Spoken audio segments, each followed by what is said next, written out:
Hello guys! How are you? For today's video, I will cook our lunch and that is a seafood pasta. So, samahan niyo ako. Tara, magluto tayo ng seafood pasta. Yay! Exciting! Ingredients are ready.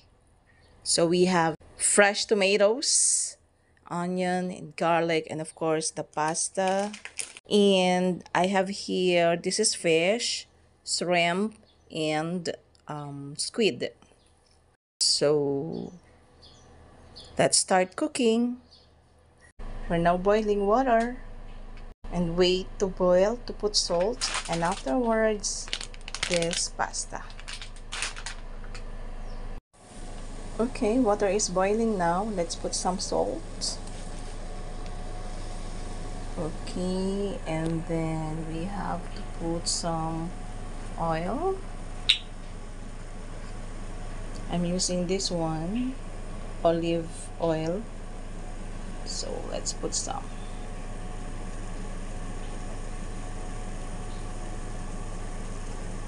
We're going to put now the pasta. Here is the pasta now we're going to put and wait for a few minutes until it becomes al dente.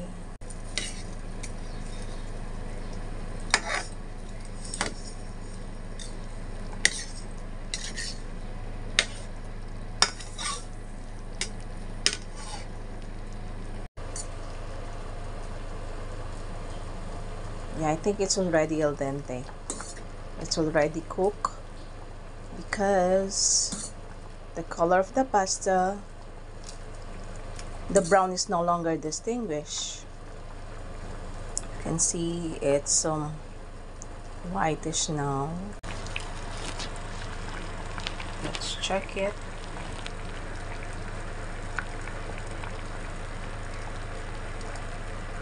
Oh yeah.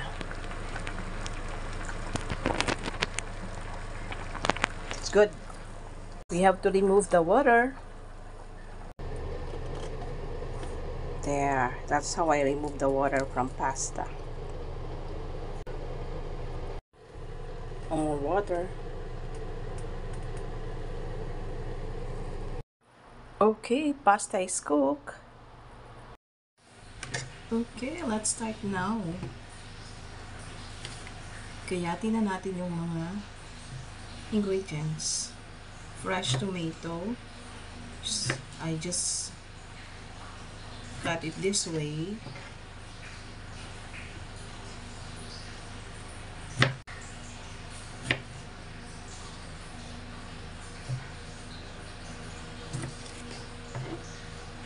And then we will remove seeds. Tulad nito, tanggal na yung seeds. Remove seeds, and then this one. We will remove that. Ay, nagugas ako ng kamay ah. Siyempre, pag ikaw ay nagluluto, sa bahay lang naman, hugas lang ng kamay, ayos na yon.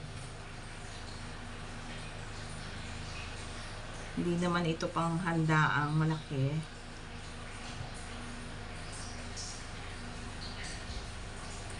Okay. Then, itong garlic, chop na siya, pero gusto ko mas maliliit pa. Para pag sumama sa pasta, hindi siya matigas or hindi siya matapang.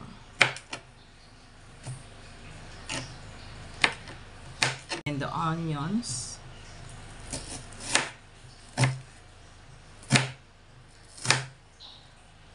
Ayan. So, malaki masyado, kaya i-chop ulit siya into smaller ones.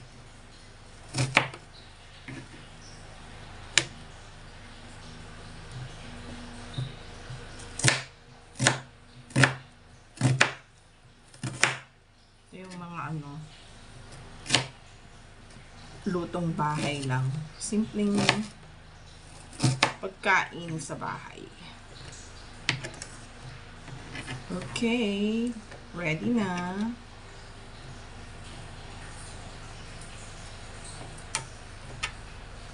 Siyempre, ready na rin yung pepper ko. May pepper na ako.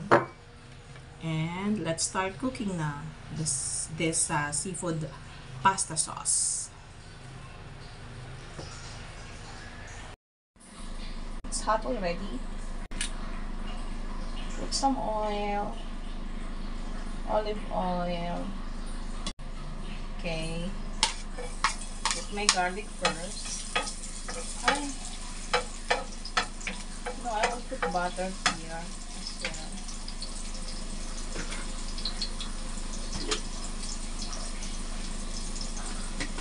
I'll put some butter para masarap yung garlic.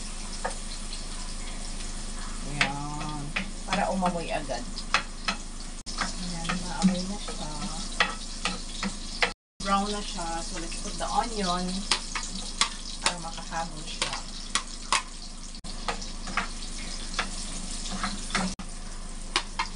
Ready na ang tomatoes.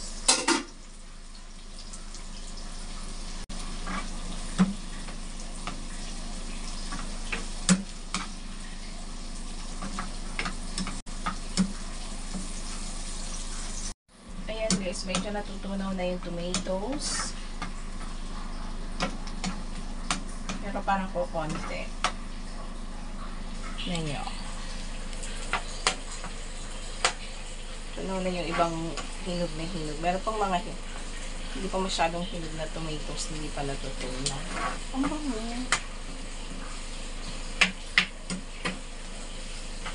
Continue lang paghalo. Hanggang sa lumabas na yung katas niya. Kumawala na yung laman sa balat. Ayun, ayos na yun.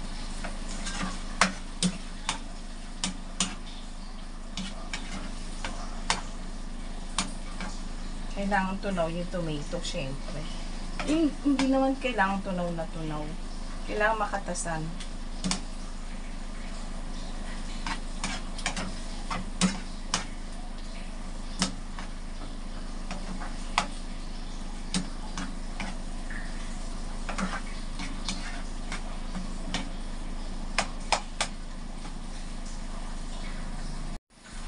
Okay guys, medyo natutunaw na yung mga tomatoes. Ayan. Tignan nyo. Pumatas na siya. Then, bigyan natin konting salt and pepper. Using Himalayan salt. Mas malasa kasi ito.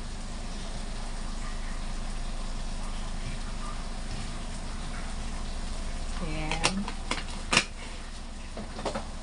And then, pepper. Saute.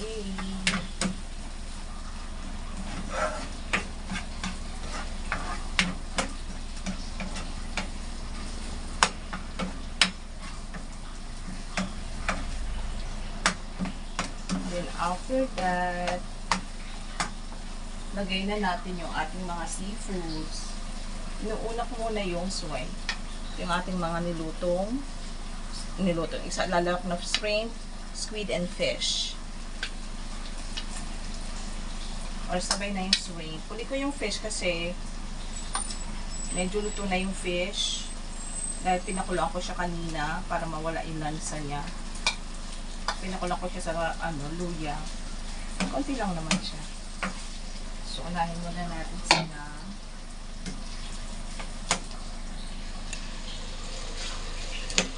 So, saute mo lang.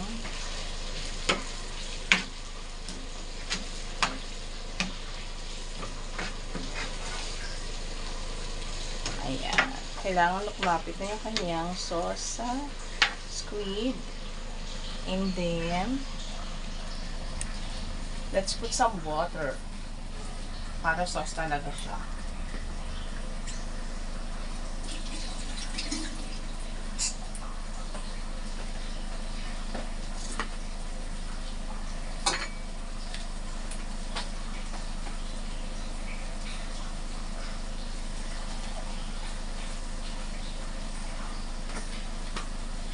Ayan na.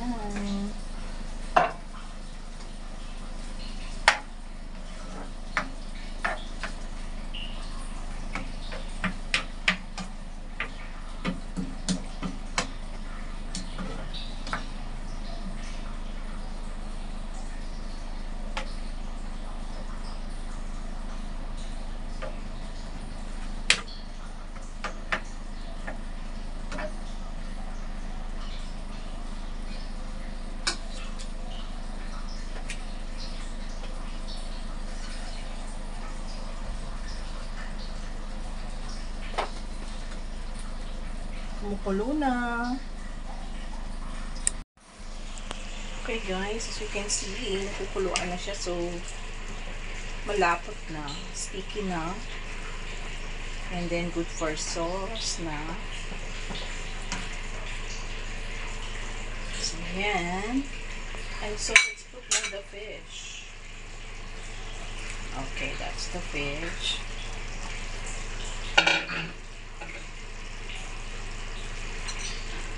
And, ang lasa nito guys, hindi matamis. Since it's pure tomatoes, it's simply tomatoes, maasim siya. So, good sa mga nagda-diet. Ayan, so ready na siya. And I want a little bit spicy. So, lalagyan ko siya nito. Red pepper para spicy seafood pasta. Tada!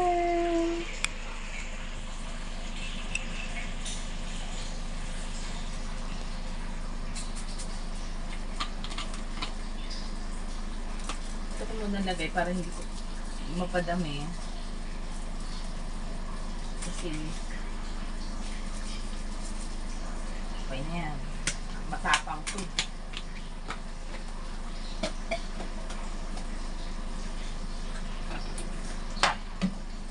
So this is it.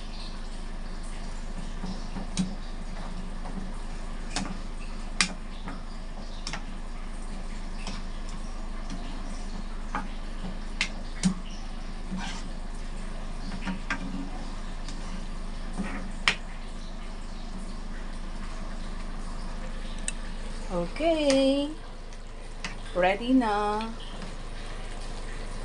for the pasta. Our seafood and sauce is okay, so it's now ready to eat with pasta because our seafood sauce is already cooked. It's now sticky.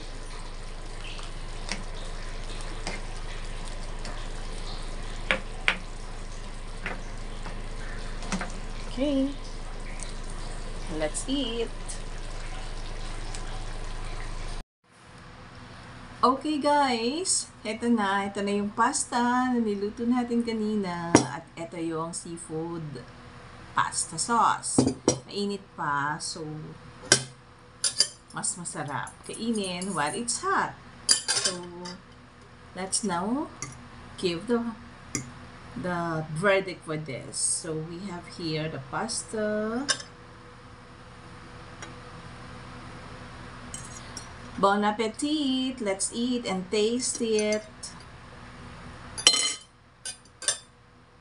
So this is the squid and the tomato and then the sauce, and there's a shrimp there. I think the fish is also there. So yeah.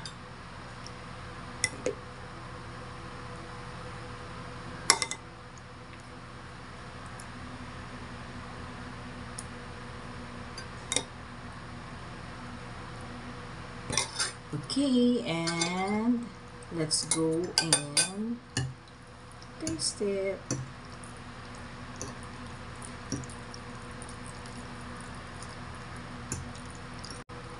And now, I think it's good now. They are mixed already. So, let's taste it. And this is the tomato, the squid, and the shrimp. And let's get the pasta.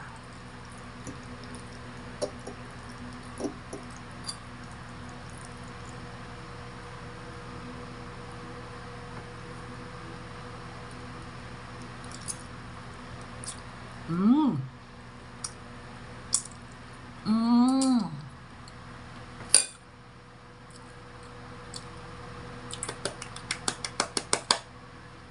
I like it. Lasang tomato sauce, syempre. Asim, and then spicy. Sarap. Kain po tayo.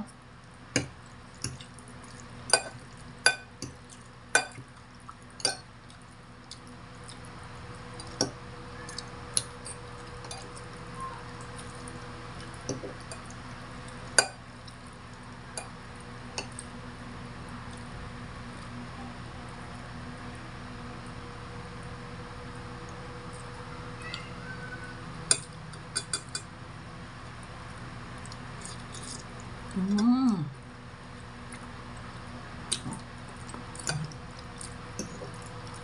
Yummy.